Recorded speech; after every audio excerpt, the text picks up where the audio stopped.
This one, too. Yeah. You're +2 at the turnover mark. Yeah, you're +2, but the sack, fumble, because you're driving. Remember, right. we were kind of laughing like, can they kill? Right. We were thinking, this just tells you what Ari and I were thinking as we were going along here.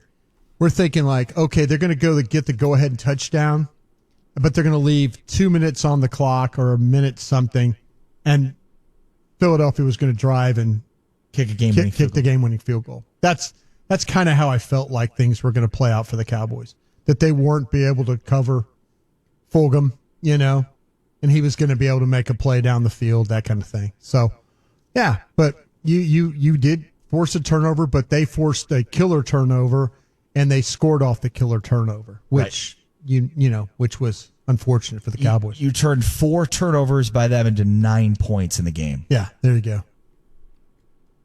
That's not going to win many games. The turnovers are going to win the games, but points off. The Cowboys, we've lost track, haven't we? Yes, of the scoring off of turnovers. Yeah. It happened again tonight, right? But it was 7 points off a turnover. At least, I think 14 points off turnovers tonight. Yeah. Yeah. And I think the Cowboys had 6 points of their 9 off of turnovers. So, offense wasn't the problem until Dak Prescott went down with the injury. Now it's a significant problem. 1 touchdown in 34 drives. 34 drives the Cowboys have had. 34 possessions since Dak Prescott went down. 1 touchdown. 877-881-1053. 877-881-1053. Let's talk with Bob in Frisco. Go ahead, Bob. You're on the Dallas Cowboys postgame show. Hey, guys. Appreciate the late-night therapy session.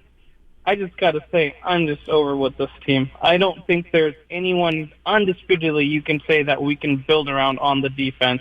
There's just no one there that you can say, hey, here's a corner piece we can build around. And then when you look at the offensive side of the ball, you've probably got 2 pieces left. You got CeeDee Lamb and maybe Zach Martin. But Tyron Smith looks like he's pretty much done. Lyle Collins can't stay healthy. That offensive line's a mess. Zeke just seems like he's done. Amari Cooper, do what John Gruden did. Time to trade him. And Dak, you've got to pay him $40 million minimum to keep him. So just trade these pieces away. It's time to build from scratch. Get a new head coach in. I don't see what's there on this team anymore. Is this therapy for you or us right now? I think it's therapy for me. Is it? Frustrated fans. No, seriously. Let's talk about what you just did. Okay, can we be honest here right now? You just don't think there's any salvageable pieces at all. You said like 1 or 2 guys. DeMarcus Lawrence on defense, Trayvon Diggs. You're not building around Trayvon or Leighton Vander Esch. Not building around those guys. No, Marcus Lawrence last year was pretty bad. This year has been pretty bad. Once he got paid, he hasn't been producing. Okay, are you saying he's bad because he's not sacking people? Is that why you're saying he's bad? First off, you trolling us right now. That's something else I want to know. No, I just don't see. I think it's time to rebuild. That's it. It's time. McCarthy is not the guy. Who's your guy then? Give me a guy. If you're going to go this route, let's go the full route. Who are you going to give me? Give me a coach. Urban Meyer. Okay. All right. Yeah. Urban Meyer. You know what? Give him control. He's good at scouting players. He's good at building teams. We need a strong leader. Bill Parcells. And you know what? It's very interesting. Jerry's ego gets in the way. No, wait a minute. Now, wait a minute. I was there for Bill Parcells, okay? Let me tell you what happened, right? Bill didn't want to coach anymore. Bill would say, I don't know. Yeah, maybe not. Jerry can't make decisions that way. Bill Parcells didn't want to. Bill Parcells, he took your money. He was very happy. He went through a divorce. He needed the money. Thank you very much. Got the place built at Saratoga. So it wasn't. Yeah. It wasn't Jerry's ego. No, it wasn't Jerry's ego at all. It was Bill going, I don't know. You got more money you could give me? I don't know. There was a movie that just came. Wasn't there that documentary that came out last year on this? Sure. We saw at the end. Sure. Parcells didn't want to coach anymore. He didn't want to coach. He really didn't want to coach. It wasn't ego. And that one I did live through. Sir, I'm really not trying to make fun or light of you or anything like that right now, but Who are you building around on defense at this team? Trayvon Diggs, DeMarcus Lawrence, who's still a really good player. Leighton Vander Esch. Yeah, maybe Randy Gregory. And I know that's crazy to say, but maybe things are behind him now. Maybe now all of a sudden, it's like, okay, I realize where I'm at. Where they've missed is this defensive line. Yeah. That's been the secondary. Yeah, that's been a big problem for them right now. And they could, and you could draft secondary. Not that they're going to draft a safety. But they've drafted corners they've missed on. You mentioned Jordan Lewis playing better, but they just can't cover. We talked about this during the game. They cannot. This team cannot cover down the field. Diggs at times. Well, it's like Brown played well enough, and then he gets the PI, right? And he reverted back to his, just turn and look for the ball. They're not going to call that if you look for the football. 877-881-1053. Scott in Jersey. Go ahead, Scott. You're on the Dallas Cowboys postgame show. Go ahead, Scott. Scott? All right. Scott dropped. Brian Broad, sorry, Tepkin with you. We've got more phone calls as well as Zeke Elliott. We'll hear from him on the way next. Dallas Cowboys football will continue in a moment. Hey, Cowboys Nation. While game day traditions may look a little... Really appreciate everybody for tuning in. My name is Law Nation, LAW Nation. Y'all bear with me while I try to build this plane while it's in the air. Shout out to everybody that's here. It's time for me to eat my daily crow. You guys know how this thing goes, right? I don't have to really go into details of everything. But while I'm building up everything, I really appreciate those that's in here. Win, lose, or draw, this is what we do, baby. We talk about the Cowboys, and we put everything on the forefront, man. It's a bad situation for us. It's a bad moment for us right now. And I know. Hey, they killed the last caller that was in there. They kind of beat him up real bad. That's a crucial beat down right there. And I don't know why they beat the guy up that bad. We're coming off of a loss. And I think that even with Bill Parcells halfway coaching this thing, out of this 3 years or 4 years that he was coaching, we went to the playoff twice, right? Let me know. He took Quincy Carter to the playoff, didn't he? So I don't know why they beating up a kid that bad. You shouldn't beat up that guy that bad. I think that Parcells saw the writing on the wall. It's hard to change Jerry Wayne Jones' mind. And I think the final straw that broke the camel back was the signing of Terrell Owens. He never called him Terrell Owens. He called him the player. And I know that Brian Broaddus was in the house at that time as the scouting guy. But I just think that, that what really killed it for him, that situation. But we lost, what the Eagles want. Y'all want a cookie now? Y'all won. Y'all beat us. Carson Wentz equally throwing the amount of yards that this kid threw, the sidearm wonder. So it wasn't like it was a Carson Wentz shutdown or throwdown. It was more so to do with, hey, it didn't look that good for them, right? But they won. So they can get their celebratory dance out there. But it is what it is. Let me see if I can help myself out with here. Just bear with me. Let me see if I got, bam, add him. Bear with me. Should pump up soon. There go my pig. Y'all see the pig putting lipstick on the pig? Y'all see it? Bam, there we go. There go my pig and there go my crow. Hold on for a second. Yeah, get that phlegm out of there. Let's go, Cowboy Nation. Hey, you guys see what's going on right now. Y'all feel it, it's time to eat the crow. And shout out to the Eagles, man. Shout out to the fickle fans as well that's here. Shout out to everybody. Yeah, you guys can see everything? Can y'all see everything? Yeah. Let me see if I can. Bam! Here I go, baby. Here I go. We lost, Sidearm wonder. Hey, so I can't wait to do the film session on him and break that down, what the good, what the bad, what the ugly is all about. Let me post a link for 105.3 The Fan for those who out there who watching 105.3 The Fan. Shout out to everybody for November the 1st. Now it's November the 2nd now, at least right now, right somewhere, right? What's up with y'all, man? Law, can we have J.J. Watt for a first round? No. We don't do that one now. Bam. Let me go. The comments on the screen now so you guys can see the comments there. Let me know. Let me see if they're live. I love listening to these guys. Let's see. Save big on They're still on commercial break. All right, so what was the final score? We scored 9 points, right? Multiple field goals. We had a chance and opportunity to punch it in. The sidearm wonder, Ben DiNucci. It was a sack fumble, steal from that aspect of it, coming right on in, putting the ball on the ground. We saw some wonky plays as it relates to like the coordinator, and that's what you get. That is exactly. We made this bed and we got to sleep in it, right? So that's what I'm looking at when we see those things from them. There we go. We see those things from them. So, unfortunately, there's nothing else we can do but sit back and wait for the interview for Jerry Wayne to tell somebody else to shut up and listen. Shut up. I got it. Shut up. Hold it. I'm going to hold it down for you. That's all we can do right now, right? Go to bed. This is from Fuller. Nah, dog. We're going to be up tonight. Y'all going to be up tonight. Y'all going to have to listen to my nonsense from here, Cowboy Nation. Y'all know how this thing goes, right? One way or another. Let me pull up. Let me see what they're saying now. Oh, cheer. Yeah, they're still on commercial break. I'm just still trying to set up everything. I was just live with my dog, Big Game James and Skywalker. Shout out to them and their respective page. Y'all make sure that y'all subscribe to that page.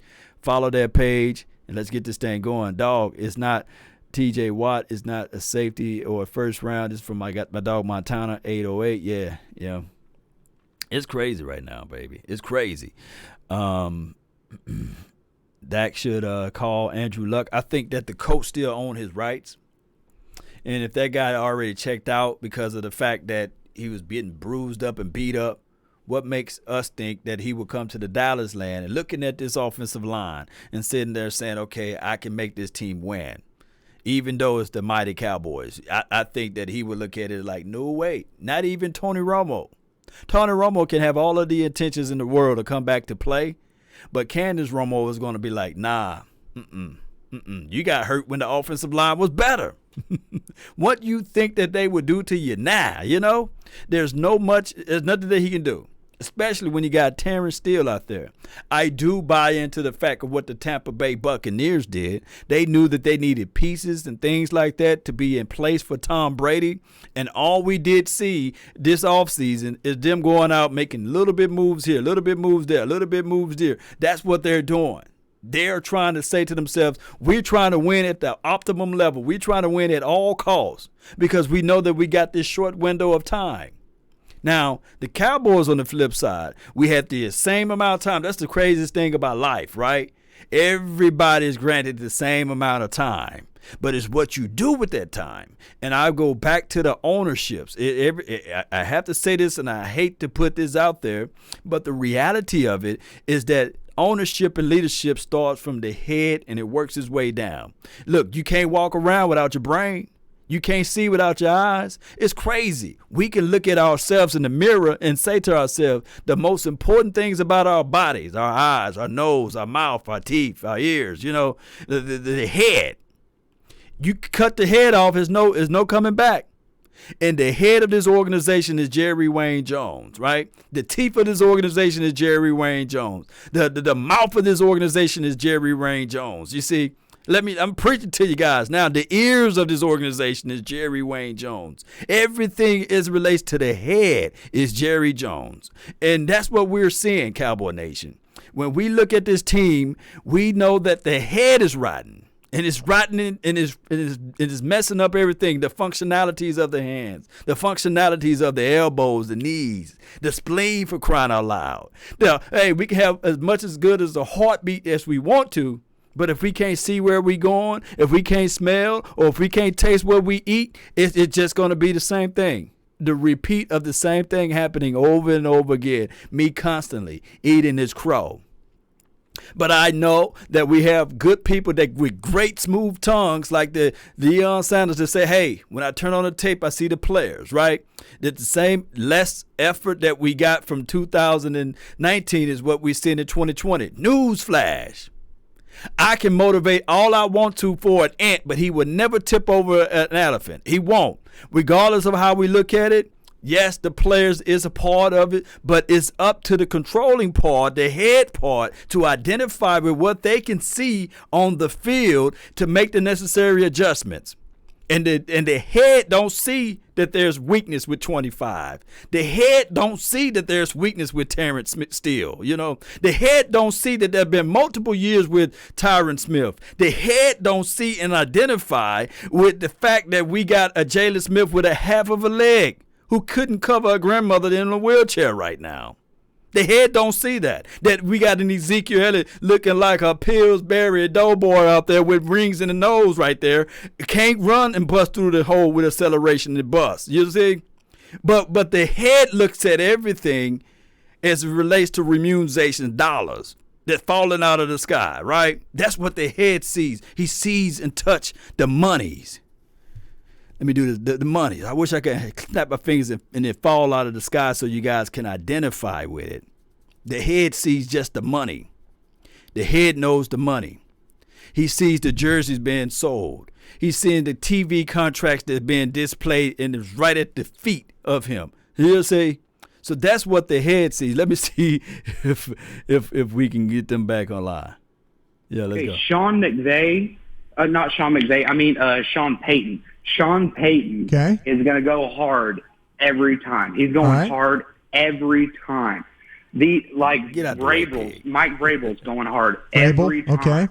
Like Pete Carroll, like he's there with a boot on his leg, chewing gum. He's like, you're not going to put me in the press box. I'm down there, and I'm going to be in the game, and I'm going to put everything I have into this game. And these are the guys, like, just show me something. Appreciate the phone call, Chance. Thank you. Yeah. You okay with McCarthy's lack thereof? No, I think I'd be interested to see if I was at the game. I was able to watch him. I think I think he was in the official's face about it, because he wanted an explanation why. Because how can we be in a studio here in Dallas? It appears that Curry is on top of the ball or his back is on the ground. And then if Connor Williams doesn't rip at the ball, then I don't think there's a fumble. I think it's just down. I think that's it. Play over. But it appears that Connor Williams tried to get the ball on the ground or from Curry. If the Cowboys would have recovered that, you think the call would have stayed that way? Because the outcome there is they scored a touchdown. Very, very well could have. Yeah, absolutely. And then the Eagles would have then argued down by contact, which he clearly was. I appreciate Chance about the coach. Dan Mullen, he's right about Dan. Dan's a very fiery coach. Yeah. Dan's always been a fiery coach. But that's just not McCarthy's personality that way. That's not, I've seen him get upset at officials, but that's something that, you don't, is that really going to make a big difference? Is it? Still got to call it right, though. Do you feel like the fiery coach? No. Oh, Belichick get fiery? Okay. Bill's kind of a, I wouldn't say as much as like Dan Mullen or. Yeah. I think college coaches tend to get more fiery than the NFL coaches. But that was something that bothered people about Jason Garrett too, right? McCarthy seems way fiery. Dabo Sweeney will get a little crazy over there at Clemson for you. Sometimes it's an act, right? Sometimes players could see right through it and it's an act. Yeah. I think harder to reach professionals when you're like that, I would imagine. Yeah. Shout out to I don't know. I was just trying to get an idea of what coach he was talking about. 877-881-1053, 877-881-1053. Let's hear what Dak Prescott. Let's hear what Dak Prescott had to say after this one. Let's hear what Zeke Elliott had to say after this one. Plus, I want to ask Brian Broaddus, 8 games this season. It's great the coaching staff. That's next. You'll see the Dallas Cowboys Radio Network. Is Whataburger's honey barbecue chicken strip sandwich? I hate dragging on my doggy Zeke, but it would be me if I wouldn't let him make it, Shout out to you, Philly Talk Podcast, man. Good. Shout out to your team. Y'all won. Y'all shot the BB gun. Right. We lost. We ate tomato sauce. Whatever, however this saying goes. But we will figure this thing out. This is not the year. We thought that this was semi-part of the year, but not in this fashion, though. Nobody would never, ever thought that we would have a Terrence Steele out there, right? Nobody thought that, hey, we would have a Ben DiNucci starting quarterback for the Cowboys right now. Nobody saw this, right? Nobody saw this coming. And that's just how it goes, man. Kellen Moore, oh, my goodness, man. Oh. Second year coordinator, and I know this is going to sound like a bevy of excuses, but he's a sophomore coordinator, right? And I just think that even 3 years ago, or maybe 4 years ago, well, 3.5 years ago, he was competing to be the quarterback for this team. So that let you know of his longitude and latitude as it relates to experience. This is like literally trying to teach a kid on how to learn something like I guess you can say advanced math or something, and you looking at him saying like, dude, you still can't get 5 times 5, fam, or you still can't get 2 plus 2, and it's not even advanced at this point. There's so many things that this young brother is going to have to learn, and we looking at it like, come on, dude, come on. We've seen so many college-style plays that we was looking at like, who you fooling? Who you fooling? Like, trust me, we liked it a little bit, but you was trying too much, It's like, dude, you already sealed the deal on being creative at one point. Now you don't have to go back to that point multiple times within the confines of the game. You like could have did something else.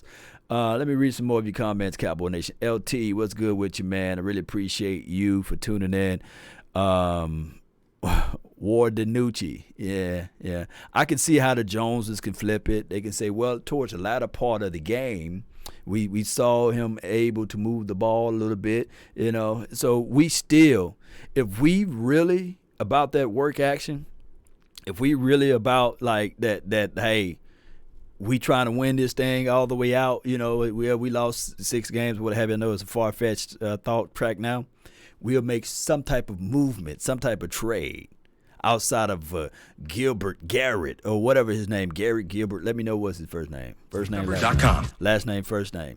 And of course, what they're going to have to do now is resell Andy Dalton to all of us. They're going to say, well, it's a home game, so we're going to have to really see he's a veteran quarterback. So let's sell the aspect of Andy Dalton, right? Who's buying? Who's buying Andy for next week? And utility. Who's buying Andy for next week? What's up with you, BD? What's up with you, fam? And like I said when I was live on my show with Big Game James and Sky, is that when you watch First Take, Second Take, and Third Take, and ESPN, Cowboys Undisputed, they're going to be talking about this game. They're going to be talking about Ben DiNucci, the 7th-round quarterback. And I'm not trying to pump him up and put gas on him like I did with the Eli guy that we signed. But this is the reality. He's a 7th-round quarterback, drafted quarterback at that. That's thrusted out there with a porous offensive line. We got weapons on the outside. But at the same time, you can't expect this guy to come in and walk on water. You can't. And even though he played kind of pedestrian, we still had a chance with him, right? 28. It wasn't like it was no chance, and you know what? But we saw something. So the stupidity of the coaching staff or the front office, what have you, if they were to go out there and get somebody that's a proven commodity as it relates to veteran experience, and I don't want to hear Andy Dalton's situation, but if you went out there and at least got somebody that can pick up this offense a little bit better and understanding what they're doing, maybe, just maybe, we would have saw something north of maybe a touchdown or so. Armstrong. Let me know if I'm wrong, Cowboy Nation. Yeah, I think Dallas should hire Bill O'Brien. I don't know about that, Eastside. Shout out to you, though. Thank you for watching. Second round, yeah, Terrell, yeah. What's up with you, Philly A? Shout out to you, man. Thank you for joining in. And he just saw. Randy Gregory did good. Yeah, he did for what he needed to do. I think that there's a problem. I think that Randy Gregory is not this guy that's just only going to come in on third downs. I just can't see his level of play as only a third down guy. I think that Randy Gregory is a 4 or a 3 down guy. And by him going in, going out, going in, going out, I don't think that that's a good suit for him. I think that the Cowboys got a problem because they got too many people on their right defensive end, and they don't know how to rotate that thing the best way. I'm on Twitter at RA Sports. Dallas Cowboys postgame show. They fall 23-9 to the Philadelphia Eagles. We'll take your phone calls in a moment. Plus, I want to hear Broadus's grading of the coaching staff through 8 games this season, now halfway through. But let's hear from Zeke Elliott, the Cowboys running back, who in this one, 19 carries, 63 yards, a common theme for Zeke Elliott in this season. About 3 yards a carry kind of throughout this entire season. It's just been that way. 113 carries, 458 yards for Zeke, 4.1 yards per carry average. What did you see from the young quarterback, Ben DiNucci? He's just fearless. He was fearless. Didn't blink. I think he did a solid job out there today. Zeke, did you feel like you guys had to play almost a perfect game just to help him out a little bit? I wouldn't say perfect. I think we just have to take care of the ball. One time we got down the red zone, didn't protect the quarterback, and we didn't end up getting any points that drive. And then obviously that last drive, not the last drive, but the one where they returned it for a touchdown. We were moving the ball well on them and try to get them to jump off sides. They didn't call it and lost the ball again. But I would say we just got to take care of the ball. In the fourth quarter, there were there was a 4th and inches and there was a 4th and 2, and you didn't get the ball. Were you a little surprised by that? There was a sneak that you guys had with DiNucci and it was a pass play. Were you a little surprised that you didn't get the ball in those situations? Kelvin's been doing a great job all year. I'm not going to question anything he does. He's been doing an awesome job getting us in good situations and good matchups to go be successful. I can't question his play calling. Do you feel like that you and the rest of the guys on the team were on the same page more than you have been in past weeks? Yeah, I would say we have been for sure. We definitely were getting it going in the run game, and just got to find a way to protect the quarterback better and make a couple more plays. We got to score touchdowns. We got to score touchdowns. We can't just kick off field goals. How frustrating is that, knowing the weapons you have, that you just can't get things going, especially the last 3 weeks? It is frustrating. But something we got to fix. I think it just starts with one, protecting the quarterback and protecting the ball. And we just got to find a way to, make a couple more plays. I get that, moral victories aren't a thing in the NFL, but, does it at least feel like this was a step in the right direction after the 2 weeks before this? It was a step in the right direction, but not good enough. Division game, we needed to win this one. We were right there. We were in a good position to go and get this game. We got to find ways to win these tough games, and it's not going to always be pretty, but we got to find a way to pull out. So Zeke Elliott, clearly his game declining. I would say 19 of 63 in this one. Again, just an average of 4.1 yards per carry this season, 458 yards. Yeah. With Zeke, in terms of his contract, can't really get out of it until after the 2021 season. He's going to be $10.8 million in dead money if they try to get out of it before 2021. $24 million in dead money this year. So there's no trading Zeke. There's no cutting Zeke till at least 2021 after that season. But he's clearly declining as a running back here, and he's still good, but he's not making people miss like he used to. No, but if you look at without Prescott there's a lot of guys on offense that are struggling. Yeah. The offensive line they've had problems. The running game has had problems. The receivers now have problems. Yeah. So that just kind of shows you where they're at without Prescott. It'd have been nice if the defense would have been able to play to this level that we saw today. Last week. Well, just early in the season or any other week. Yeah, any other week. Yeah, any other week, where they didn't, But I think Philadelphia had a lot to do with that. They're not very good offensively. Their quarterback makes a lot of mistakes, and obviously you look at they've been able to win games, but I think a lot of it has to do defensively what Jim Schwartz and those guys have been able to do. Post-game show brought to you by Windstar World Casino and Resort. Yeah, they're Eagles. They fight, in their defense. If you look at all of the games that they won, you see the fourth quarter, the defense wake up, man, and that's just the reality of it. I hate giving them praises, but defense make plays, and that's just what happened. Regardless of whether or not somebody falls on the ball or not, they make plays. They just figure out ways to make plays. They left a lot of plays on the field. Thank God that the ball bounces off the hands of the DBs, but they make plays. Zoom meetings and things that they did in training camp and all that was just going to carry on, and they were going to be fine. I think that the defensive coaches misevaluated the talent they had or lack of.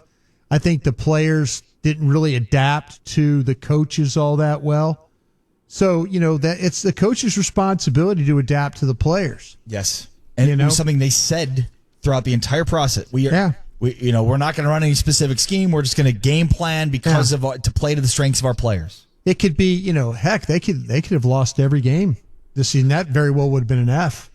But I think there's somewhere. I think they're right around a D- because to me, if it's taken halfway to kind of figure out, oh wow, we need to do this or we need to do that, that's it's too much time. That's too much time.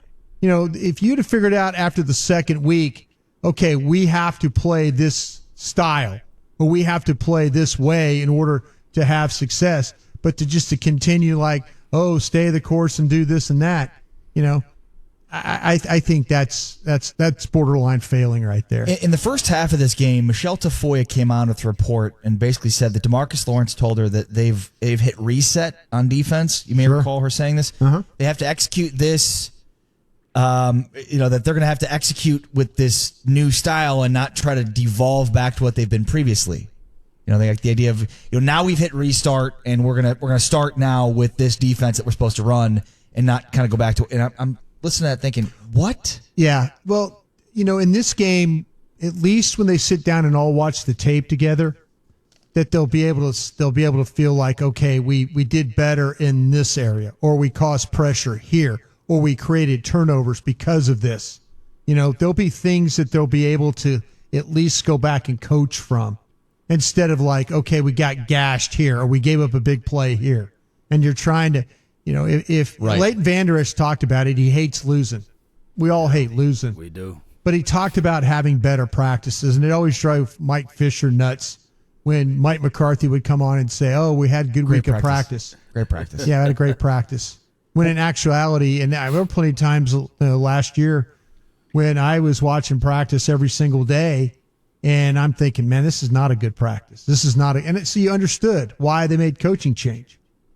But yeah, I think that Mike Nolan, Mike McCarthy, the staff, I think they've been slow to adjust, and I think it's cost them along the way. That's why the record is the way it is. Yeah. Plus plus there's players that they're counting on that aren't good enough. That's another reason too. Yeah, I mean, it's hard to divorce the coaching staff from the play on the field, and certainly I would attribute a lot of their failures to their players. But I mean, I think you're right. D minus F. It's hard to look otherwise. It's hard to give them an F when they had as many injuries as they've had. Right. But I think that when the injuries started to pile up, you needed to reevaluate where you were. And so that's why I can't give you anything higher than a D right now. And to hear DeMarcus Lawrence tell Michelle Tafoya, like, yeah, we're going to start playing with this defense that they want us to run 8 weeks into the season. Too late. Right. And it's like, what do you mean you're running a different you're running a different older defense before? Let's see if next week against Pittsburgh that they give the kind of effort, they create turnovers, they force the Steelers into something. I mean, I have the feeling the Steelers are just going to come in and hammer the ball at them. Yeah. And Steelers are going to test. Now, the Steelers had a difficult game with the Ravens today, and that might have taken something out of them.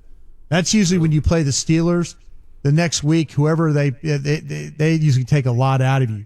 There used to be a stat we used to follow. When you played the Steelers, the next week you were guaranteed a loss because they took so much out of you. I wonder if the Ravens took a lot out of the Steelers in this one. 877-881-1053. Alex in Dallas. Go ahead, Alex. You're on the Dallas Cowboys postgame show.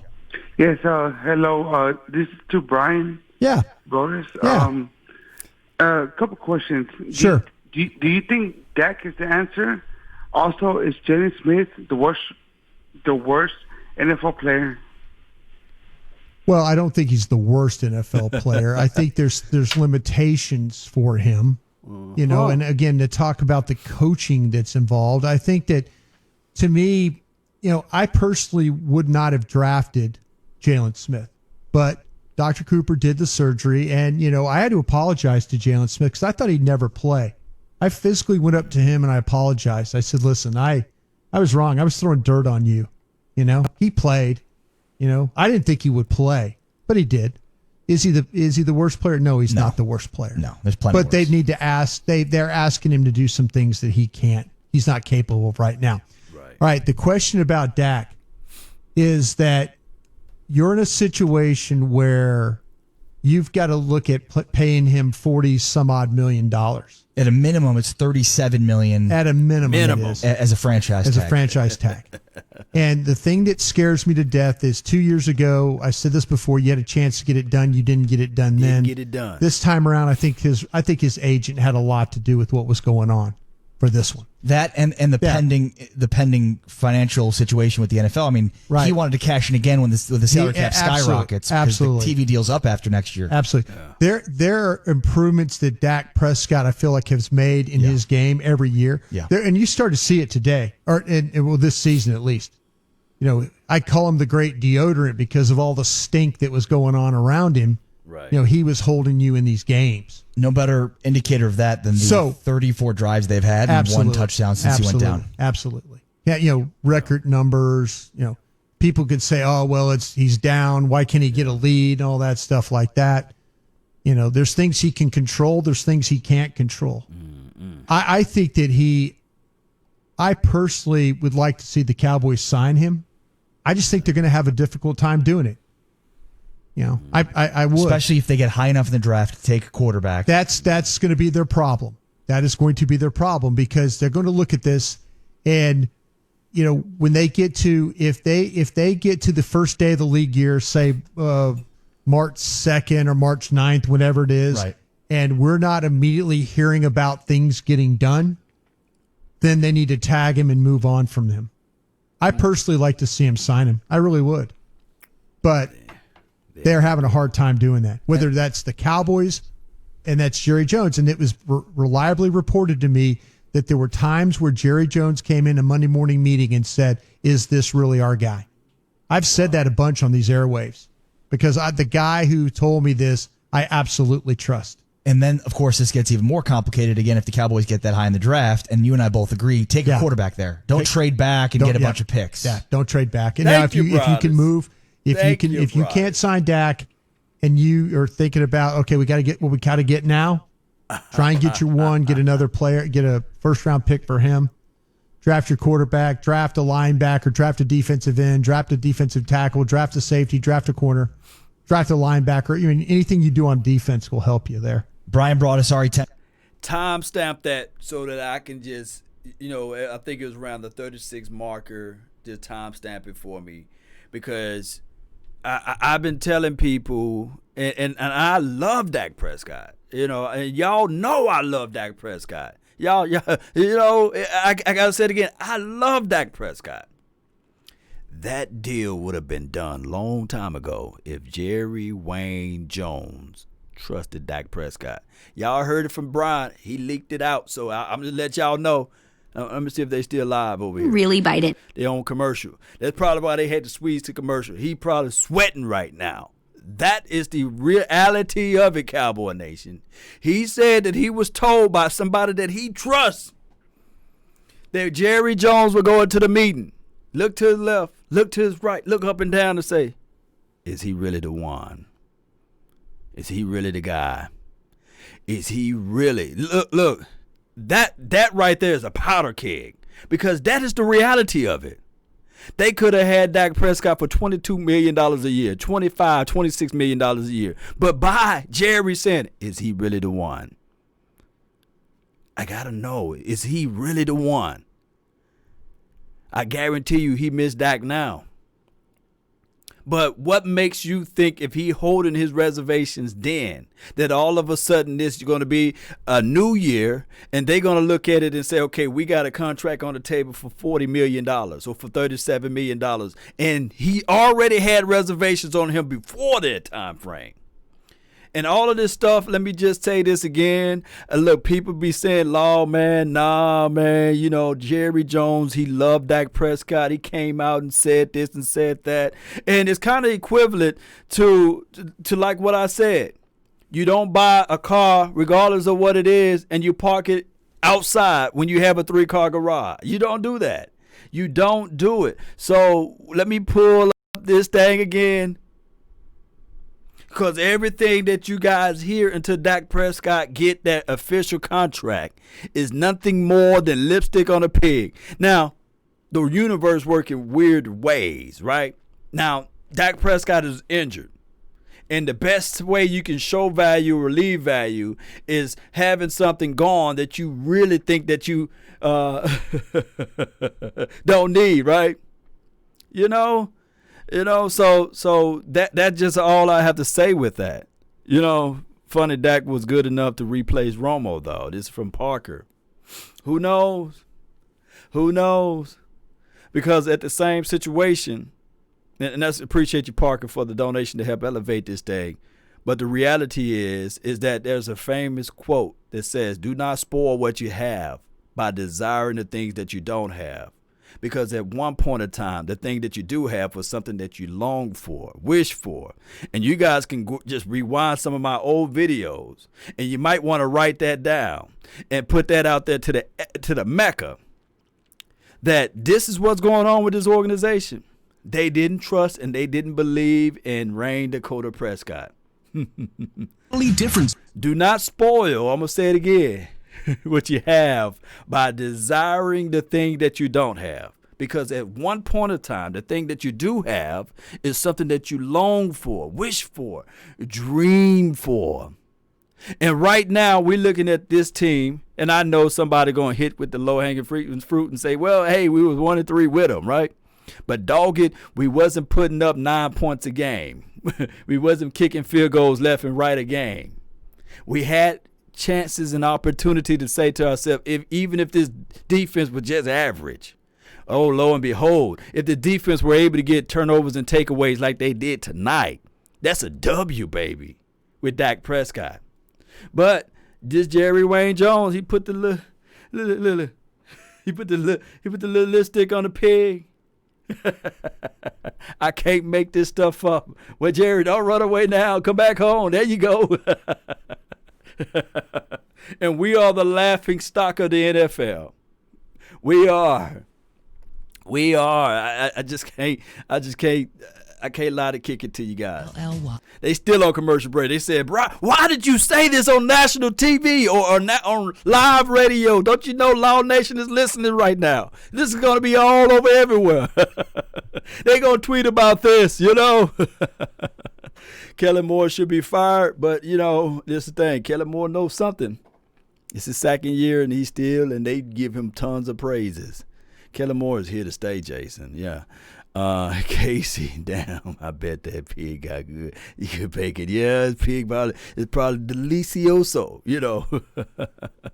Clarissa says, Miss Dak, I feel you.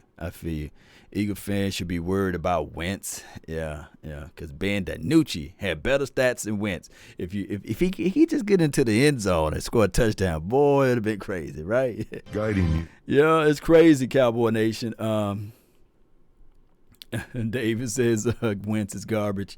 That's why we see, like, you can just Google and type in multiple Eagles fan burning Carson Wentz jerseys. But you don't see nobody from Cowboy Nation land. I haven't seen nobody burning Dak Prescott jerseys. I just don't see those our fan bases doing that because we know what's going on, right? We can see that, like, hey, we better appreciate what we got until you knock it over and you spill out all of the juices that you wanted to drink. Now it's on the floor. It's no good to us. They sullied and denigrated that brother. Over a few coins, by the way. All he wanted was a few more coins. If they came to him and said, and I know this stuff leaked here, leaked there, and they said, well, it was an offer on the table. Now, granted, in the back of Dak Prescott's mind, he said, I betted on myself and you guys gave me peanuts and you want me to bet on myself again? I'm going to ask for the king ransom. Boy, I digress. The lunatic, man. Really appreciate you so much, man. I hope all is well with your family, man. If all is well, just let me know. You either have a quarterback, you are looking for a quarterback. We have a Dak. Go You Cowboys. either have a QB or you are looking for a QB. Mm-hmm. We have Doc. Go Cowboys. There we go. I beat you to the Make justify the $20 million a year salary, but still a really, really good player, consistently night in and night out, and played well all around the football today. Yeah, if you're one of those folks, guy or gal, that follows, like if you watch the All-22, which I highly recommend, you can learn a lot. You don't have to be an NFL scout to watch Totally. the Totally. Yeah, NFL.com. If you get the All-22, you can learn a lot about how guys play during a game by watching that. And I think you get a better understanding, too, of the players. And you can see some scheme things. You're like, man, why would you play that? Why would you, So, yeah. But if you did watch the All-22, you'd get an idea about Lawrence and what he's able to do, how effective he really, really is. Brian Broaddus, Ari Temkin on Twitter at Brian Broaddus. I am on Temkin. I am on Twitter at Ari Sports, ARI Sports. Easy for me. Y'all follow them. Shout out to your friendly neighborhood, Blue Shield. Shell, I really appreciate you. You said if they paid Dak when they supposed to, the Cowboys would have had a better, because of Dak, would have been great with less than $30 million. Your contract. Blame fans who wanted Dak gone. Blame Jerry for listening to those fans. I really appreciate you. Jerry do listen to the fans. Ari Timken just got into you guys recently. You are great Appreciate too. it. Appreciate that. Thank you. Hey, first things first, Brian brought us D for the coaching staff so far. It's halfway through the season. You don't want to give him some time? Oh, Well, I mean, he asked me for halfway through We're the season. assessing halfway through. Halfway the season is what he said. I know. I understand that. You're giving him a grade right now, but halfway through my the season, point is, come on. okay, so I'll just say a quick try to at least. There's so much to say, but I liked, first off, that DeMarcus Lawrence's hand was in the ground tonight. That was really good to see. It wasn't, I though, didn't the think Mike first. Nolan was going to be. Yeah, it wasn't the first 8 weeks, though. No, I know, and I think he started doing that the second half of last week. Because you can correct me if I'm wrong, but Yeah. the second half of last week and this game was the first time I've seen the defense fly around since like Jalen Smith made that tackle on Deshaun Watson. I feel like I haven't seen the defense play like that in a long time, so that was really nice. I think our defense has had a culture issue for a long time. They haven't drafted, but 2 first-round draft picks in, I think, 10 years, and that's Leighton Vander Esch and 3. Leighton Vander Esch, Byron Jones, and Morris Claiborne. We all know what happened with Byron Jones. They decided to pay Jalen Smith instead of him for whatever reason. I love Jalen. Love the story. He's obviously not a better player than Byron Jones. Or Miles Jack, for that matter. Yeah. Hey, or T.J. Watt. Sure. I know that's Taco Charlton that I'm talking about now, but Sure. Appreciate it's the Taco phone call, Charlton. Charles. Actually, Appreciate the phone call, Charles. Him out of the club. He's going to try to make a point quickly, and I don't think he did. Culture issue. No, on he defense? didn't like our halfway grades. Is what he didn't like. He wants to give these guys more time. It's through 8 games. Right. You Right. know? I mean, Sure. We'll assess them after the year, and then we'll have more time. Culture issues on defense. In what way? So that's what Charles mentioned. That maybe I mean, there's no. some What way? cultural Culture. issues. What? Give me an example. I don't know.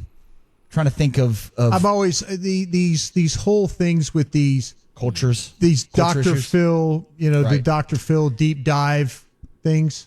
I'm always kind of wonder about that. Maybe there's been a talent void. Maybe they shouldn't have tried to change defenses in a pandemic. How about that? How about that? Maybe not go. How about the fact that you didn't really know your players and you know. All right, thank you to Zach Rowe, Danny Hernandez, Alec Medford, Brian Broaddus, Marcus Gutierrez, and Tim Collins. I'm Ari Temkin. You're listening to the Dallas Cowboys Radio Network. Geico and Cowboys. All right, they're on another break here. Really appreciate everybody that's tuning in. I don't know if it's a cultural situation. I just know that we allergic to turnovers and takeaways, but we did get to see some of that this game. What a fumble and a 2 interceptions from my dog Diggs. I know he was getting a lot of crow thrown at him. Let me put the crow back up here for the first quarter, what have you. And then he showed us that, hey, he can make plays. He had 2 interceptions. And I do know that it's against the Eagles, and Carson Wentz love to give the ball away. And it is what it is at this point. But we going to have to figure this out, Cowboy Nation. The front four creates pressure so that the secondary can be a little bit more aggressive, right? The front four is supposed to be able to really clog the running lanes as well, right? So that's why I said, as a unit, we would like to see the front four do well. We would like to see the front five do well. That's where the games are won, in the trenches. And one can argue this: if the front five was able to get us enough time, then maybe DiNucci, even though he's a 7th-round quarterback, maybe he can go through his progressions a whole lot comfortable and go through the right reads and throw the ball to the right person. But by it being as porous as it's just been like, okay, let me get the ball out. Okay, let me throw quirky plays. Let me do wonky stuff. And even with Ezekiel Elliott, maybe we see a better Ezekiel Elliott run if, the front five was able to hold up, right? So our biggest woes on this team is down in the trenches. We know that Diggs can make plays. We've seen that AB, he can cover somebody. And, yes, we have issues with Jalen. But, look, let's call a spade a spade. He's not going anywhere. He politically sold into this team. And on top of that, he one of those money boys from Jerry Jones and company. So I don't think that he's going anywhere. So we're going to have to live through his warts. We're going to know that with our mindset and say to ourselves that Jalen always going to be a suspect as it relates to pass coverage. He's great downhill. He can fly out to the ball like no other. When he sees the play developing, he can at least fly to the ball. But anytime there is a wavery or shift, he's going to be lost. Let's just call a spade a spade. You want me to lie to kick it and say he's world class and all time? He's going to go to multiple Pro Bowls and Super Bowls and things like that? Yes, probably so. Probably when he go to a different team, maybe he go to the Kansas City Chiefs, he come in as a rotational piece and people look at it and say, hey, look at him. Look at him, But the reality of it is those are the warts. Now, moonwalking back over here to the offensive line, we talked about the young kid Terrence Steele. We heard all this week, basically, or last week, if you want to be technically with it. We heard all that, hey, this guy is great, got good feet, got length, and he's developing in these sorts of things. But when you turn on a knob and you turn on a TV, you open up your eyes and you can see that this brother will give up some plays or multiple plays against any defender. I think that we can bring back anybody, mama, uncle, cousin, and on multiple times, you can see that the mama, uncle, cousin can get around that edge on him and win. He don't belongs in this league, Cowboy Nation. I promise you. Terrence Steele, you can call it aluminum. I've seen some people say Terrence tissue. I don't know what the front office is saying, that like, hey, there's 31 other teams out there and you can't find me. You can't go to somebody else practice squad and squeeze them off a roster and put them in at right tackle. Cowboys abuse Martin. I don't know if they abuse Martin, Jim, but I really appreciate you for your love and adulation for the channel. I think that Martin overcompensate to help out his right and his left, to help out the young Biotish, and to also help out Terrence Steele. I think that the Cowboys are foolish of not playing to their strength. All we heard during the offseason is that they're going to play towards their strength, and if the offensive line were their strength, I would have looked Zach Martin in his eyes and said, hey, I'm the HNIC over here. I'm the head coach over here, or I'm the owner of this team. I'm the general manager. I'm going to kick you at the right tackle, and I'm going to bring in Connor McGovern to be our right guard, right, or our left guard, whatever, right guard I meant to say. And then on top of that, we're going to keep Biotish, or if Looney is healthy enough, we're going to slide him into the game. But right now, we playing coy with this situation. We know that Terrence Steele can't play this game. We can see it. We can flat out see it, Cowboy Nation. Let me pull up this. It's still on commercial break, but I really appreciate everybody for tuning in. So long as AB and Cheeto. Yeah, Sunshine is not coming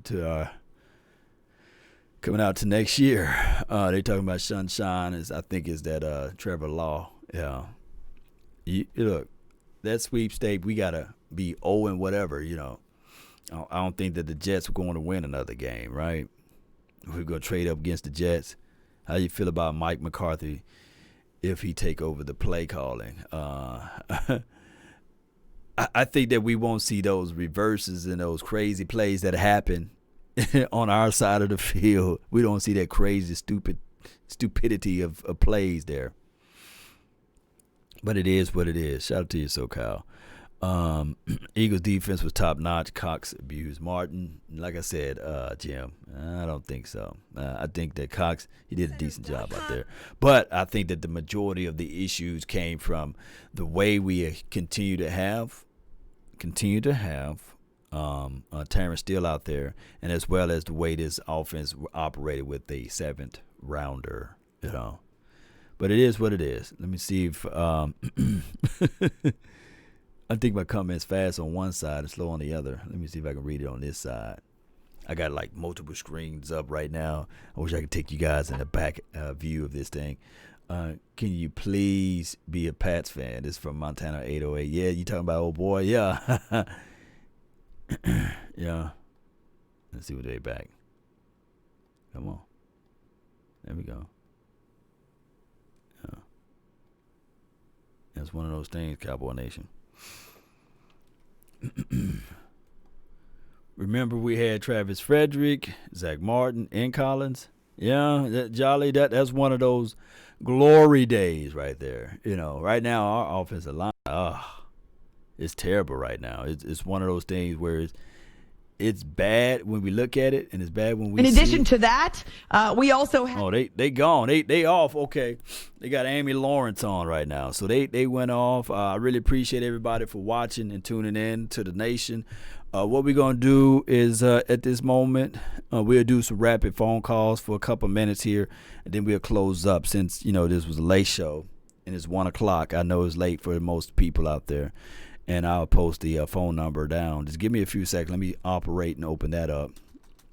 We're going to keep the phone calls short and minimum if you guys want to call in or what have you.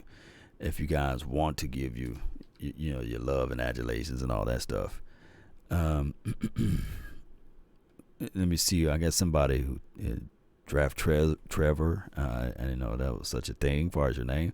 Boys 1-3 with 4 and 1-3 with other two terrible quarterbacks, I guess, and no contract. Well, when you look at the complete picture of the 1-3, and I know I sound like an apologist, but that first game, the LA Rams game, can we really put that all on the quarterback when we saw clearly a PI that wasn't called or was called against Michael Gallup in the 4th and 2 play to go forward or what have you? I mean, come on, let's be real. That was a battle game. But one can argue and say, well, that was a tricky game call right there. And then we won against the Atlanta Falcons. Yeah, you can look at that game and say, yeah, if you don't have the field goal, not field goal, but onside kick, do you really want to go there? Look at it from these perspectives. Just look at the offense and look at the offense now. That's paint the picture of what Dak Prescott brings to the table. And if you can't understand that, then I kind of question your football acumen, your football knowledge. We're not moving the ball. And think about this, collectively speaking. The same offensive line that we have today was the same, technically, offensive line that we had with Dak Prescott. Technically speaking, there still was a steal out there, right? Still Zach Martin. Still, look, it's just a flip and a flop with the situation with Biotish and Joe Looney. There's still no changing of that particular position. Not that Joe Looney is any better or Tyler Biotish is even better, right? And Connor Williams. He's been out there. He's the healthiest one. And then when you look at the left tackle, come on, let's be real with it. I'd rather have Brandon Knight out there, of course, but it's still the same situation, right? Still the same situation. It's no much different. And Cam, he played a good, solid game tonight. He really gave up his smoke or what have you. So that's how I look at everything. And you can say to the high heavens, well, I would like to have Andy Dalton for the first few games. Well, trust me, it wouldn't have been averaging the amount of money that we're putting up now, right? Or I would like to have, what's the other guy? Ben DiNucci to start the first few games. We wouldn't have been averaging the amount of touchdowns and stuff that we was putting up there, you know. Right now, we're looking at this team, and we're seeing that Cooper is gone. CeeDee Lamb is disappeared. Don't even know he's drafted yet. You know what I'm saying? You don't even know who he is, right? Oh, my goodness. Let me see if I can put this up. Pull this up right here. Purge. I'm going to put up the purge sound. Let's pull that one up so you guys can call in. I'm about to open up the phone lines in a few seconds. Just got to set it up for everyone. There we go. Here we go. Bear with me. There we go. There we go. 682-214-4087. And when you hear this, that will be the end of the call. Yeah. You're live on the Nation. Talk to me. Law Nation, how you doing, brother? Doing great. Hey, side man, just checking in with you. See how you doing? Doing good, man. How you feeling? Man, I'm feeling real good, man. I'm feeling real nice, man. What makes you feeling feel real good, brother? Hey, man. I don't know, man. Just just having to be alive, man. Still here, man. Still kicking, man. So watch some good football tonight, man. How you feeling about your team, man? Well, I'm looking at my team, and if it's comparison analysis for my team compared to yours, we're in the same boat. And on top of that, last I checked, your quarterback, is he hurt? Is he injured? Is he out for the season? No. The best ability is availability, as they like to say. Oh, so what's going on with Deshaun Watson? Right. Well, I thought that he made Hopkins, right? I thought that he didn't really need him, right? Talk to me. Hey, man, you know what I want? I want to put something in the air for you, man. Talk to me. I'm trying to speak something into existence. You can have a good J.J. Watt for a first rounder. You'll finally have a good pass rusher, a consistent pass rusher. Somebody that's going to make plays for you. First round is there for you. Man, you need he's that, man. He's long in the tooth, man. Nobody going to He going to give you more than what you get from D-Law. He's going to give you that. That's off top. Goodness, man. Appreciate you for calling in, man. More than what you Appreciate you for calling in, man. Come on, man. Brother, just appreciate you for calling it. in, bro. All right, man. That was some dog Eastside Harrow, man. 682-214-4087. You got 2 minutes to call in to the hotline. Now, if you go beyond that time, you'll get the buzzer. That's all I'm saying. But call in 682. You can call back. You get 2 minutes on the line. 682-214-4087. 2-minute drill. Let's talk about it. Cowboys right now, we're not winning. I know it. 614, you're live. Hey, what's up, man? What did you think about the coaching today and some of the play calling? Did you think they kind of made it? Just turn your radio down just a little bit, and just so we won't hit a reverb there, and I'll give you all the details about the coaching with what I thought. Let me know if you're still there. That? Yeah, you had a little echo in the background. I think you still had me up on the other screen there. My thing is the coaching. I saw some, improvement as it relates to the defense. They simplified some things. They got a chance to get good old Carson Wentz. We saw some playmaking ability on Diggs. Outside of that, the offensive side of the ball, I think we tried too much, tried to be too cute, tried to put the lipstick on the pig, and it didn't work out for us, especially with the cards that was dealt with us. And and it just didn't look good for us. Yeah, I agree. Yeah, totally. Yeah, coming into the third quarter when we were just running the ball down their throat, and then we did that play on, I think, third down maybe, and we tried to do the trick play, and we went back like 10 yards. I mean, I just felt like it just killed the mood and it killed us. So, but I appreciate the broadcast here, man. I like it. Oh, man, appreciate you for calling in. Anything else you got? You got a couple more seconds here. That's real. I just I'm not happy with the coaching. I thought Tanucci didn't look good today. Our defense looked better. I'm actually kind of excited for Andy Dalton to get back. So hopefully he's back next week. I still think we got a chance here at the season once he gets back. I mean, we're only a game and a half back. Yeah, we'll find out. This will be a pivotal game and see what he can do. But I appreciate you for calling in, fam. All right, man. Thank you. Salute.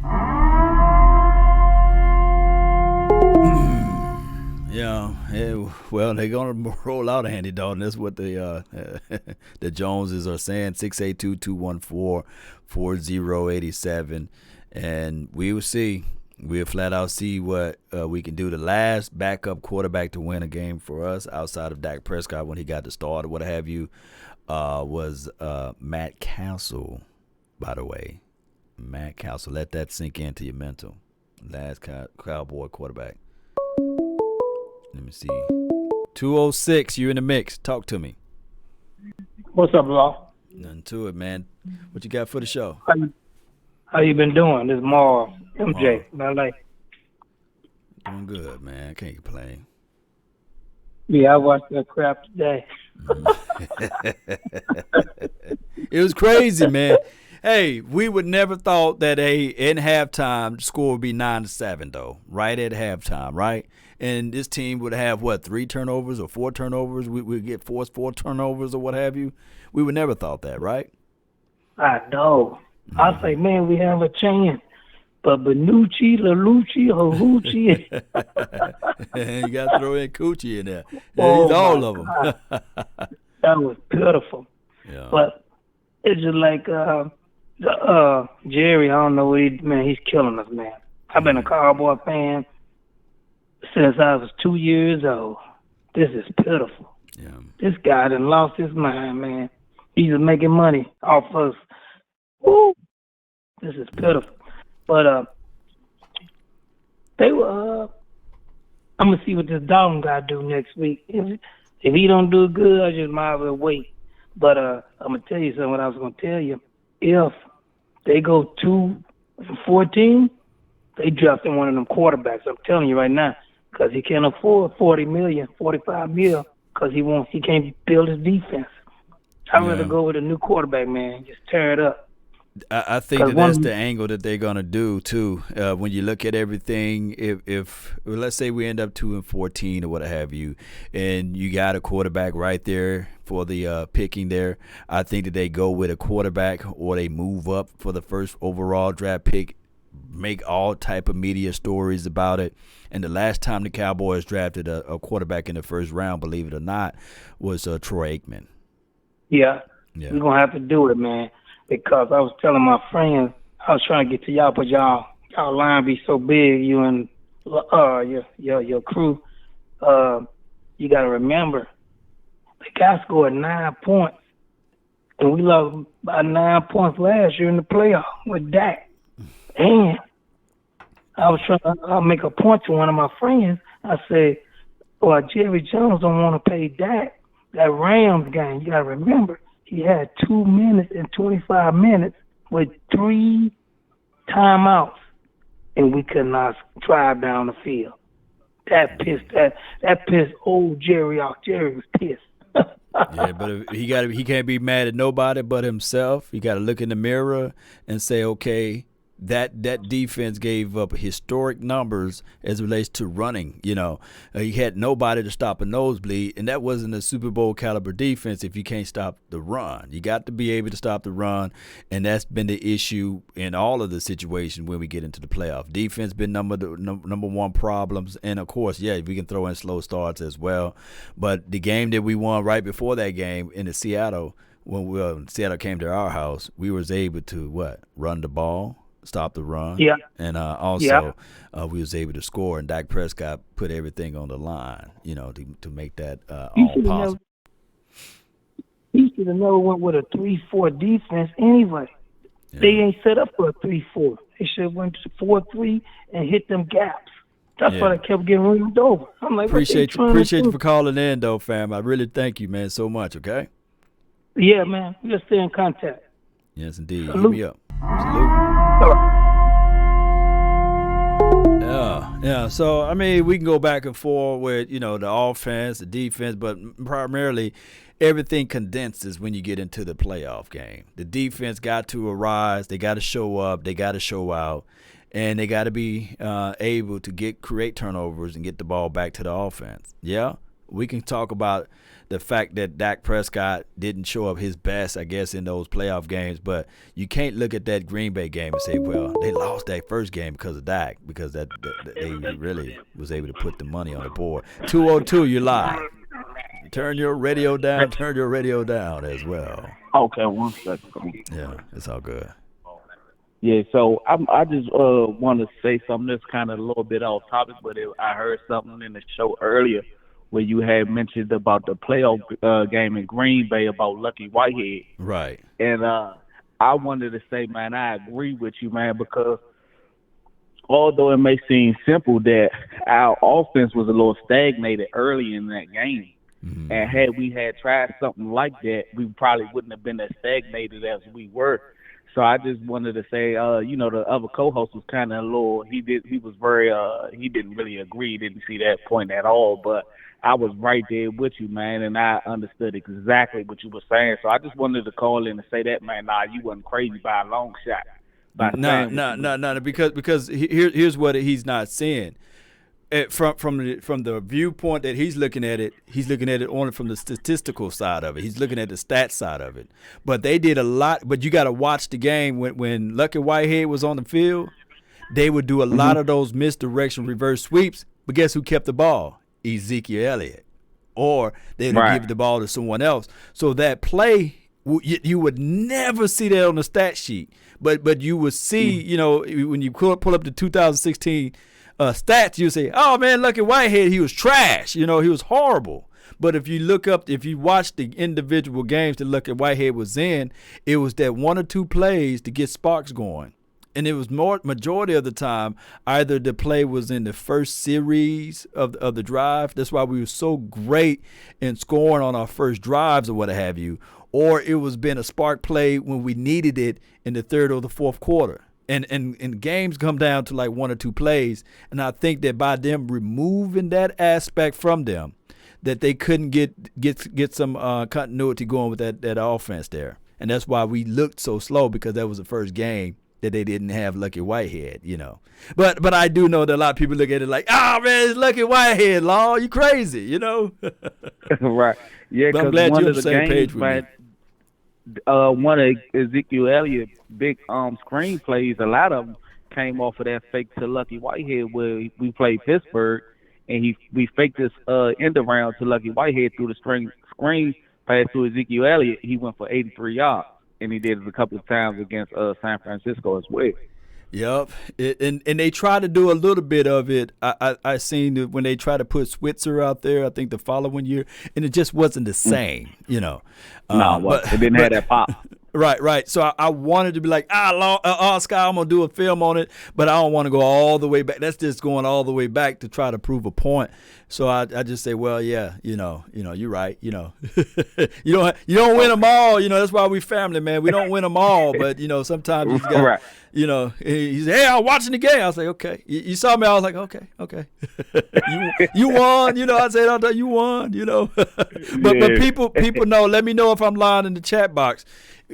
And I'm glad you're agreeing with me But I want people to independently go back and watch those tapes.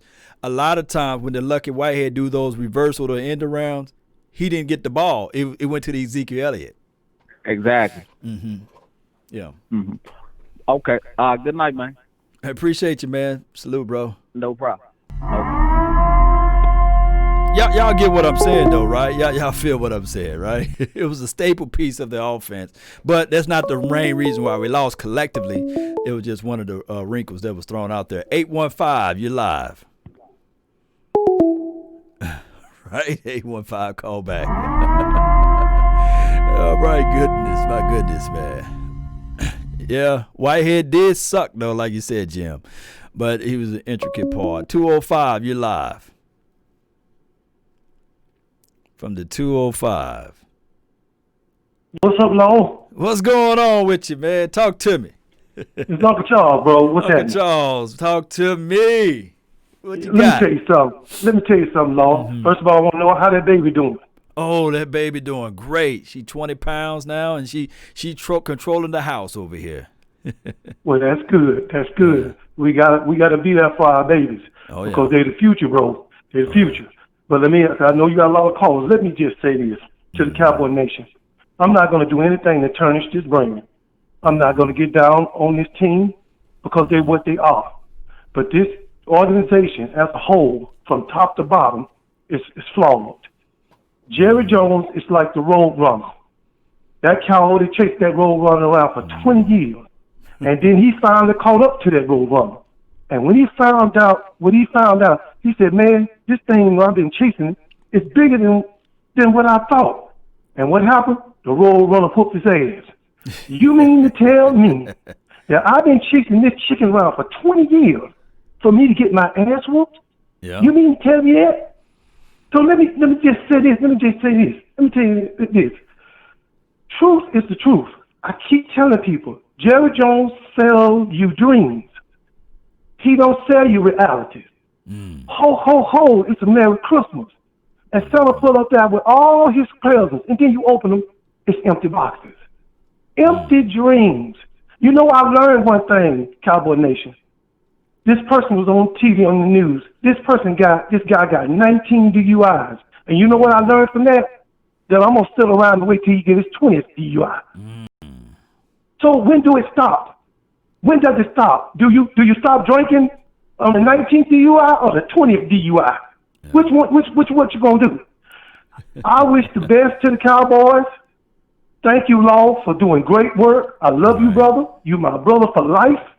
I love my Cowboy brothers and sisters. Y'all, until Jerry Jones change, the Cowboys will change.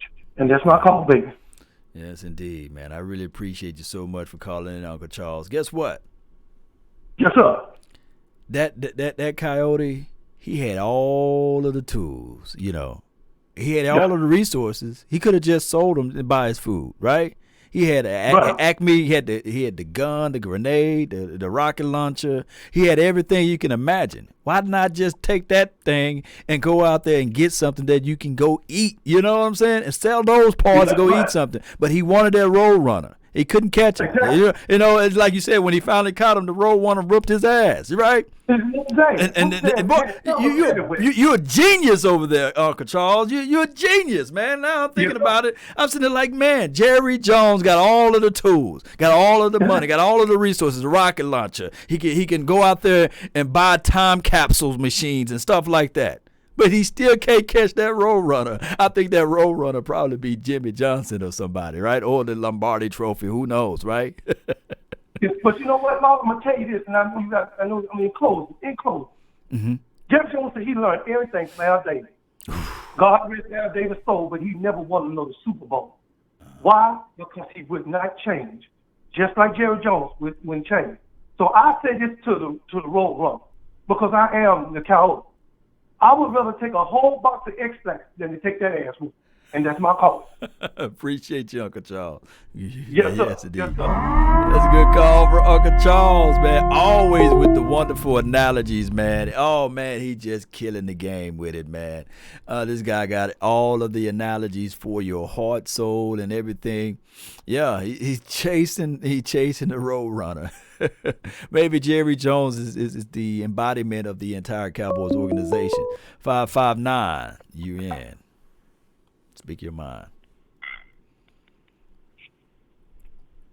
559. Yo, Law, what's going on, man? Talk to me, man. It's your world. Just me and the pig. Hey, man.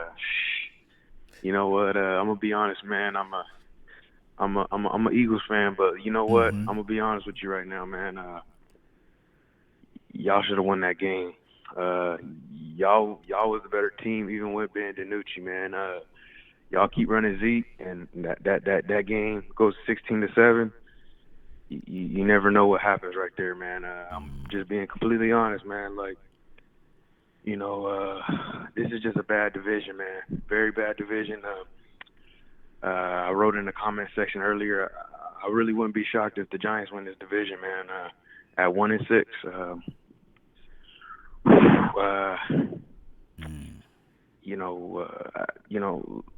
like Dallas obviously they in a little situation and stuff, you know, and going through some things, but you never know.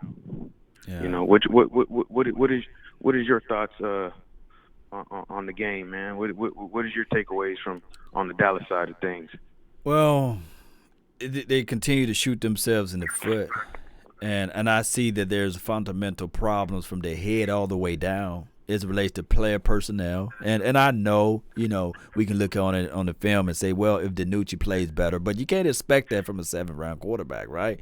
But we do know what we can control. We can control the fact that you got a Terrence Steele out there. You got quality guys that's on this field that can, on this team that can get out there and play better than him. And that's our main issue. Now, with Carson Wentz playing basketball with the football, throwing the ball to the opposing team, like to us, hey, that's what Carson Wentz did. You know, that's what he does. Right. They call him careless Wentz. And we didn't capitalize on those particular situations. And that goes back to play calling. We got all, like the last caller said, Uncle Charles, we are literally the coyote. We got every weapon known to man, right? Coyote. If you watched that cartoon back in the days, you ever notice, like, dude, he got enough money to buy all of this stuff from Acme, and he just trying to catch this coyote, and that's what Jerry Jones is doing. He got all of this money, all of these resources, but he can't catch the road runner. See, I think Kellen Moore is a pretty good young offense coordinator. I think I was watching your guys' live earlier. You guys were talking about how Kellen Moore is still green, and he is, but I can see in a couple of years, 2 to 3 years, he could become like a Sean McVay in that class. You know, I think he's got the potential, to be honest with you. You know, he had that bad double reverse towards the end when they were driving. They had something going and stuff, but you know what? I think it's just it's a part of the learning process. You know, Kellen Moore shows some really good things. I'm gonna tell you, be honest, man. I take Kellen Moore over Doug Peterson. You know, I like how you guys stay balanced. I like how you guys stay balanced. You guys stick with the run. I know, like I said, the double reverse wasn't very good, but like I said, he's still learning. This is only his second year calling plays. Doug Peterson been calling plays for 5 years, and you know, we're still waiting on him to run the damn ball, you know. So it's tough. It's tough, but you guys got some potential. You know, you start over, see what you got with and now it's evaluation time for you guys. It's evaluation time. You evaluating who stays, who goes. That's what it's all about, you know, and you know, see what happens. Man, I appreciate you so much for calling in from the 559. What's your name, man? Post your name in the comment box, man, so people can show you love and adulation, man. Really appreciate it. Yeah, Eagle Nation Law Firm. I'm going to put it down there, though. All right, appreciate you, fam. Salute. All right, Eagle Nation Law Firm. You know, any rebuttal from any Eagles fan that want to call in? He said that we were the better team, the Cowboys, and a situation of mishaps caused us to lose the game. 850, you're live. What do you know? I just want to talk about, you know, people be saying Zeke Elliott is washed up. I don't see that at all. Okay. I really think it has a lot to do with the offensive line, and you can't. Well, I'm a young Cowboys fan. I'm 19 years old, but you really can't rely on Ezekiel Elliott every single play if you don't have an offensive line to block for him. Okay.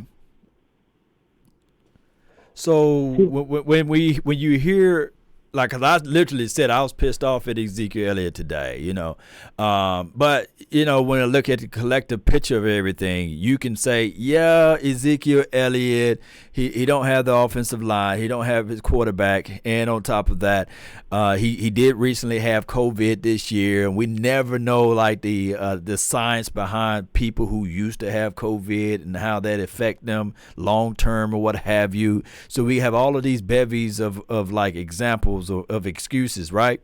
But when we see Tony Pollard come into the scene, and now I know it could be one of those situations. I don't think you're probably too young to remember that it was the same similar situation when we had Troy Hambrick and it was Emmitt Smith back there. Troy Hambrick would get out there and we say, oh, wow, get Troy Hambrick the ball because he looked like he got a lot of juice, what have you. And then when Troy Hambrick got the optimum opportunity, he laid an egg. Not saying that that's Tony Pollard, by the way. So when we see Tony Pollard run, it just seems to me, I could be 1,000% wrong with it, that Tony Pollard got a little bit more authority when he runs in between the splits or when he's running and bursting in and out of his cuts. Do you see that as well? Yeah, I do. And I also feel like, I don't know, it's like they're trying to rely on Zeke too much and it's getting to his head, and that's part of the problem. Yeah. Like he's thinking, okay, Dak went down, so I got to put this team on my shoulders, but it should really be a collective thing, if you know what I'm talking about.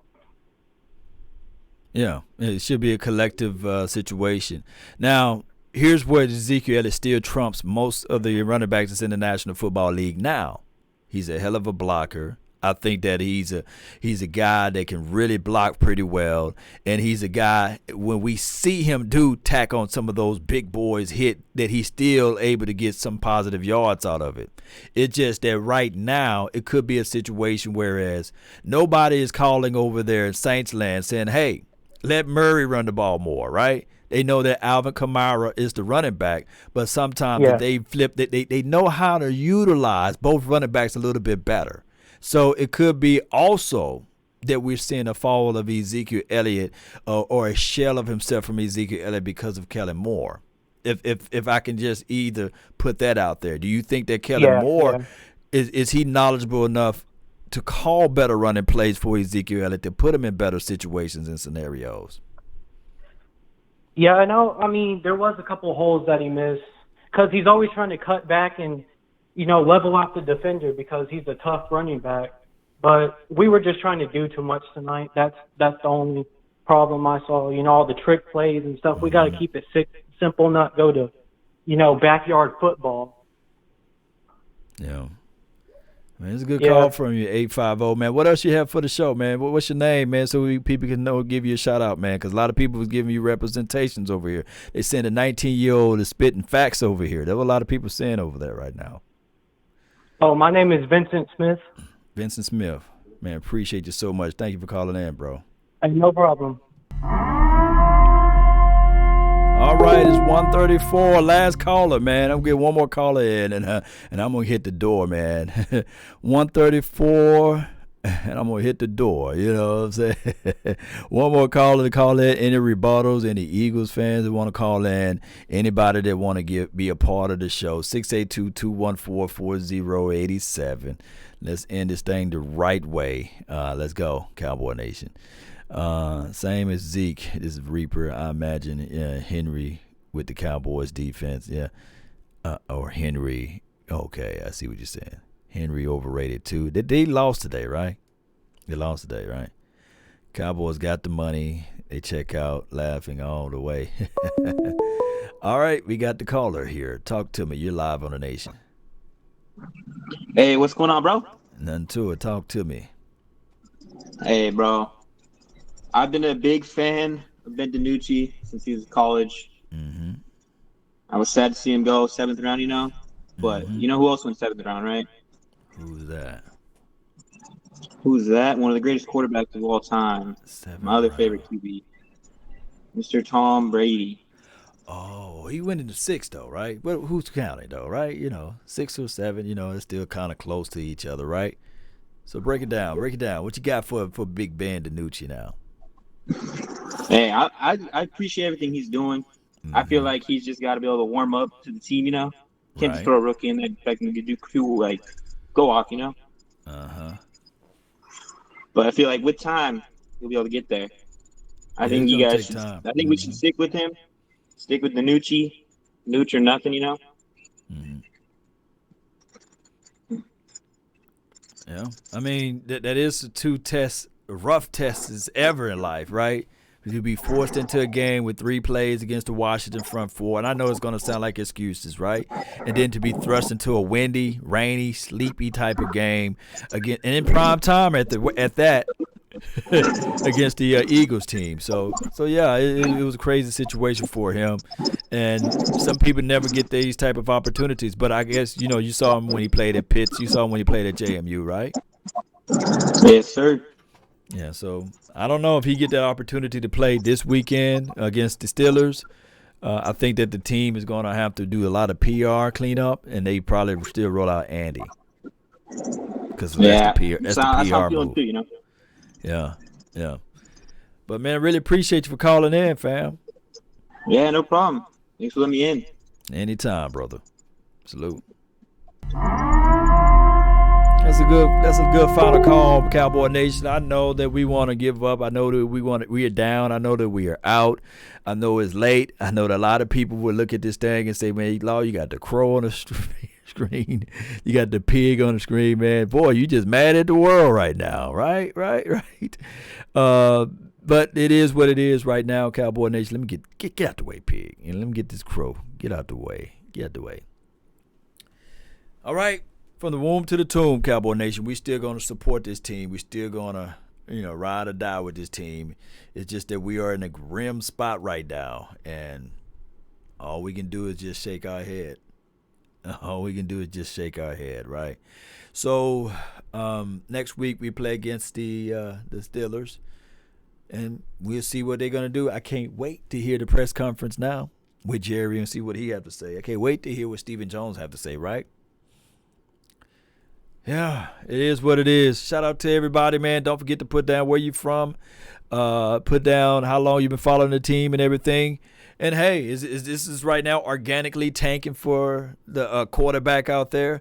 Like I said, it's one of those things, Cowboy Nation, that we're going to continue to look at this thing, and we're going to be looking at it like, man, will Dak Prescott get signed next year? It's just going to be crazy, right? Let me play some type of music to get on out of here. I can't just leave without fire emojis and all those good things. So let me see. Here we go. Let me see. Yeah, there we go.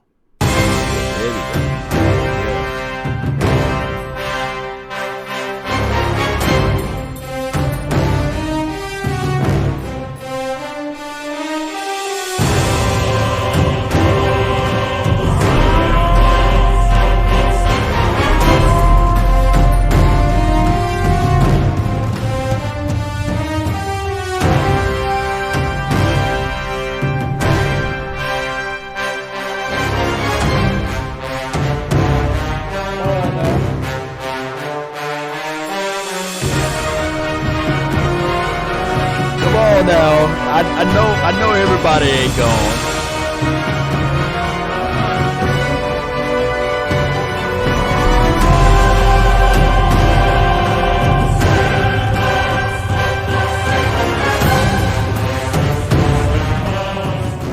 So y'all ain't gonna give me no fire? Y'all ain't gonna give me no fire?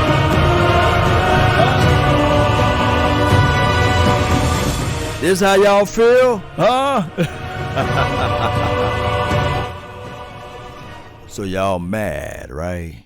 You want to punch something, right? We want to do something about this, right? We looking at this thing and we saying that, hey, this is the Dallas Cowboys, the laughing stock of the NFL. This is what we bought into. This is what we sold into. This is our reality. This is why we should support this team. This is why we should be looking at this day and saying to ourselves, we can't stand the Joneses. We can't stand what the Stephen Jones is doing. We can't stand what Doggett, even that black cat that walked across the field. We haven't done anything since that black cat. But I come here to tell you guys, even in the midst of our trials and tribulations and our troubles, I would never turn down on my team, because I learned and I loved for a long time ago that I know for sure that if you cut me, I'm going to bleed silver and blue. And I'm not going to let Jerry Wayne Jones or nobody turn my faith, turn my thoughts, turn my reality away from loving what I love. I can't. Let's continue to grind, Cowboy Nation. It is what it is. It is what it is. We one day is going to get out of this funk. Think about this. In 2015, we would never thought that the following year would equate to what it equated to. Yeah. So now, the purge is really happening, right? Yeah. The purge. Yeah. I'm looking at everybody in the eyes. I recall a coach last year was in a bad situation, looking at everybody in the eyes as they go into the locker room, seeing who's the weak one, who's going to fold, who's going to bat and hold their heads down, right? That's what I'm doing right now. I want to know. People say that they die-hard Cowboys fans, right? They say that they bleed into this situation, right? I'm looking for the weak ones. Where y'all with? I don't want you on this page. I don't want you on this channel. All the weak Cowboy fans, go. Purge yourself off. I want nothing but soldiers over here. I'm looking at everybody who's battle tested over here. I'm looking for somebody who's willing to go down with the fight, with the causes over here. I'm looking for somebody, when I swing, I got 5 or 6 fists right behind me ready to fight with me, right? I'm looking for some soldiers, baby. I ain't looking for nobody who's tender-hearted. I tender my meat up before I eat it. Sometimes I don't even eat it when it's tender like that, right? I'm looking for some soldiers, some dogs over here. I'm looking for somebody who's going to stick through this thing through rain, shine, or whatever that's on your mind. Let's go. Y'all see this? They say, when you see me in the physical form, let it be known I'm troublesome over here, baby. That's what we doing over here. So if you want to be faint and hard, if you want to have that doubt, if you still want to leave, there's the door. Because y'all going to get nothing but pure 1,000% truth from me. And whether you like it or not, this is what we going to do, Cowboy Nation. Let's continue to grind. Let's continue to find ways and support this. Support it. We're having a bad situation right now. But we know in the hearts of hearts, we know where the problem is. Huh? Let me tell you something. You might want to write this down, right? When you have a toothache, and the doctor, you go to the dentist, and you say, man, I got a toothache. And they say that tooth is rotten. We got to extract that tooth, right? We got to rip it out. We got to pull it out. We know what our toothache is, right? It's Jerry Wayne Jones. Where you at? Let me point him out. Let me bring him up. Let me bring him up and point him out. Where you at, Jerry? I'm looking for you. Yeah. Huh? Where you at? Let me find him. Don't hide now. There you go. Pull him up. There you go. We know that that's the toothache for this team.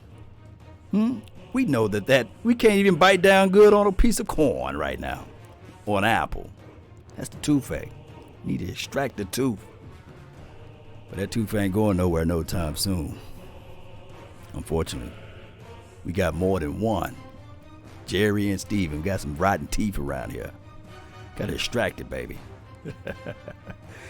If you want a thing bad enough to go out and fight for it, to work day and night for it, to give up your time and your peace and your sleep for it, if all of your desires of it makes you quite mad enough that you don't get tired of it, and it makes you hold all of the things taught you cheap for it, if life itself seems empty and useless without it, and all that you scheme and dream is about it, if you'll gladly go out and sweat for it and fret for it and plan for it and lose all terror of God or man for it, if you will simply go after the thing you want with all of your capacity, strength and scarcity, with faith, hope and confidence and stern pertinacity, If neither cold, poverty, or famish, or fame, or sickness, or body, or brain can turn you away from the thing you want, if dogged and grim and besieged and beset it with the help of Almighty Cowboy Nation and true fans out there, we will get it.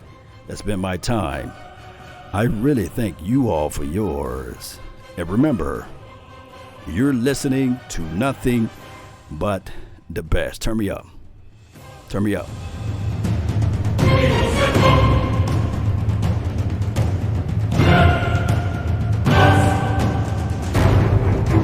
Purge time, baby. Y'all make sure y'all go out there and vote. Let's go.